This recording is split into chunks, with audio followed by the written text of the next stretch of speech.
Search for Safety, Chapter 2.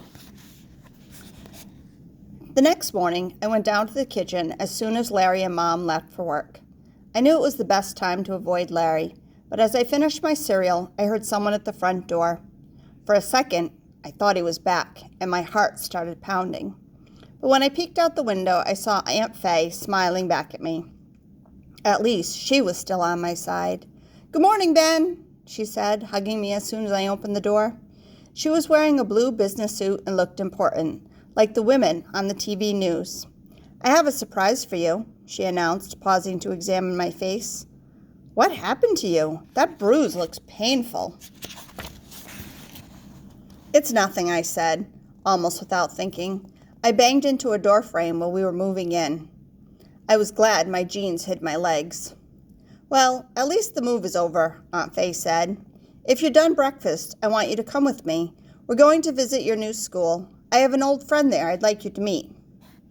My legs were still sore, and I didn't feel like meeting anyone, but I wasn't about to tell Aunt Faye that. Instead, I ran upstairs, changed in some fresh jeans and a clean t-shirt, and jumped into my aunt's gold Ford Focus. Aunt Faye drove for about 5 minutes before we turned into a parking lot next to a giant brick and cinder block school building. Blueford High School. I'd gone past it a few times, but never seen it this close. It was as big as Lincoln, but it also had a full-size outside track and its own football field, surrounded by metal bleachers.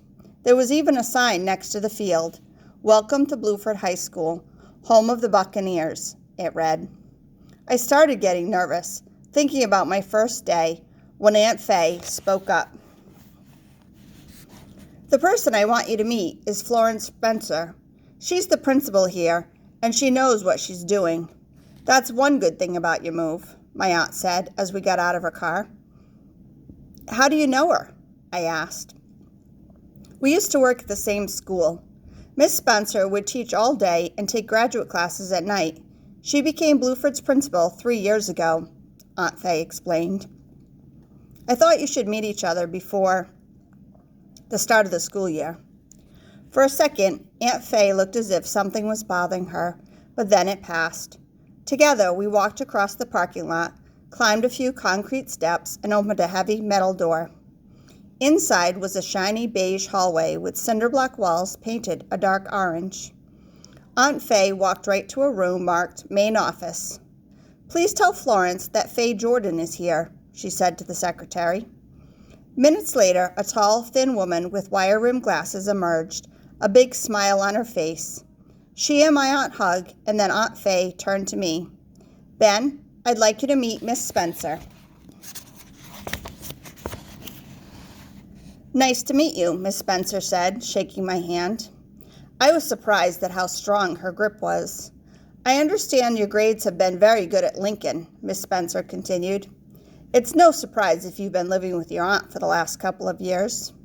"She keeps on me, Miss Spencer," I admitted. It was true. For years, Aunt Faye was telling me to study and to read. "Well, you'll be without your study coach from now on, but I'm sure you can do it on your own, Ben." Then she turned to Aunt Faye and said something that almost knocked me over. "So when are you leaving, Faye?" "Leaving?" I asked. Miss Spencer must have made a mistake. Aunt Faye winced. It was the same pained look I'd see when we were outside. "In 2 weeks," she replied.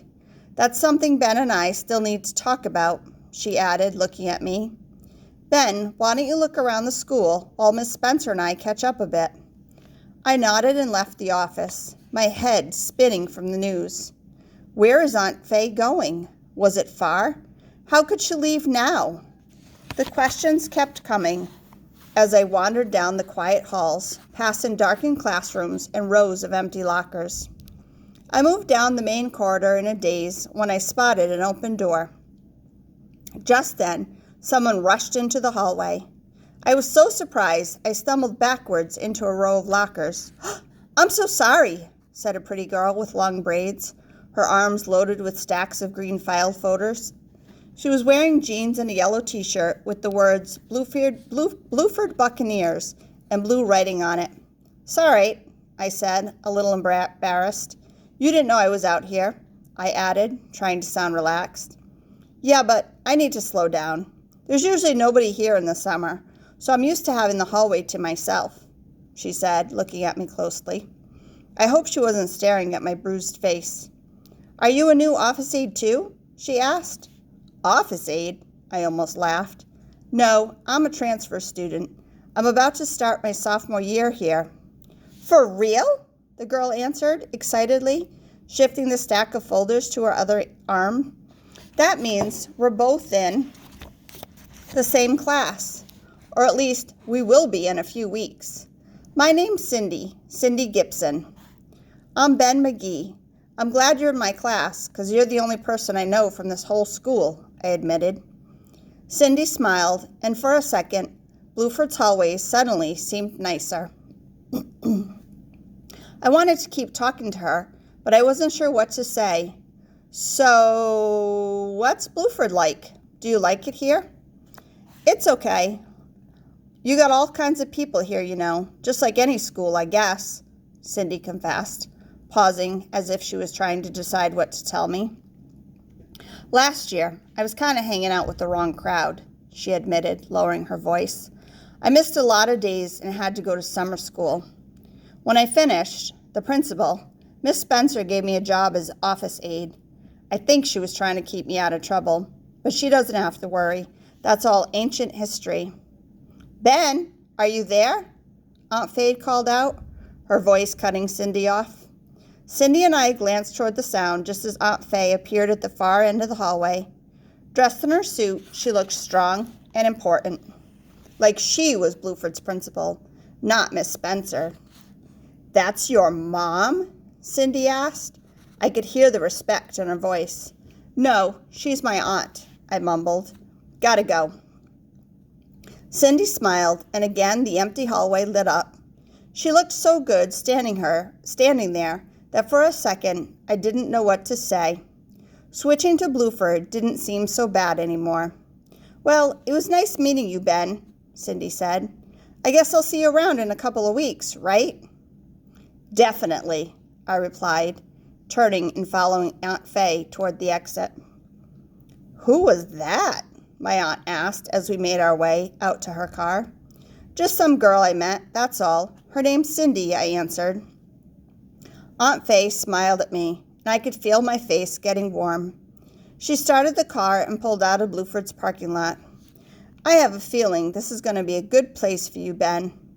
I just wish I was going to be here to see it, she said, her face suddenly very serious. In all the excitement about Cindy, I'd almost forgotten what I'd learned in Miss Spencer's office. Now it hit me. Where are you going? I asked. I'm taking a trip back east to see Grandpa for a while. I didn't tell you sooner because you already had your mom's marriage and the move to worry about. I figured that was enough, Aunt Faye explained, putting her hand on my shoulder. Her touch hurt me inside. Part of me wanted to be angry at her for leaving, and another part wanted to stop her somehow. I barely knew my grandfather. He divorced my grandmother and moved to North Carolina when I was just 2 years old. When I was really little, he sent birthday cards, but that stopped when I was in 2nd grade. Aunt Faye was the only one who stayed close to him. She told me last year he had Alzheimer's. Since then, she was always on the phone checking on him. How long will you be gone? I asked, barely able to look at her. I'm not sure, baby, Aunt Faye replied, and I could see her eyes glimmer for a second.